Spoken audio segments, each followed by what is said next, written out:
Pakuha, please. Please. Please. For me. For your son. For your son.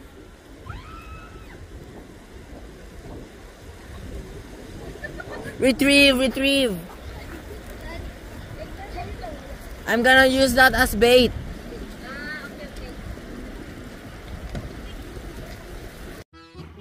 Ayan na siya.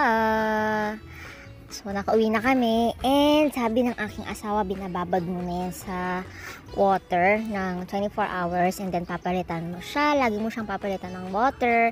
And actually, if I'm right, he changed the water for 6 times. Yan. So, yung iba sa kanila mukhang gustong tumakas. So, diba?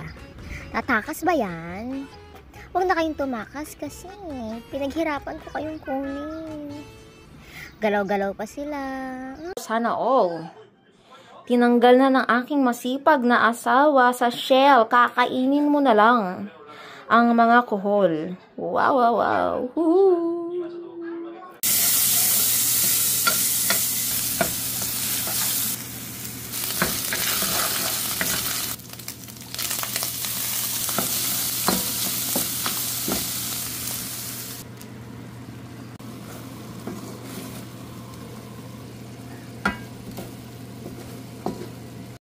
Voila!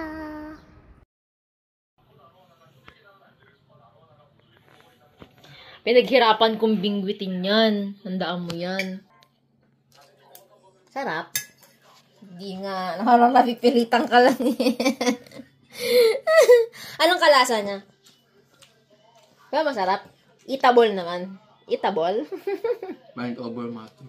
Yeah! Hindi. Parang naano ako sa Ebol eh. Kaso masarap talaga. Sila nga kumakain sila na ipis eh. Ha? Diba? Yung ipis na, yung ipis dito. Yung ayaw mo, tsaka ayaw ko, yung amoy ipis. Pero yan, hindi naman amoy ipis yan. Pero masarap. Masarap, diba? Makain ka nga ng laing eh. Hindi masarap yan.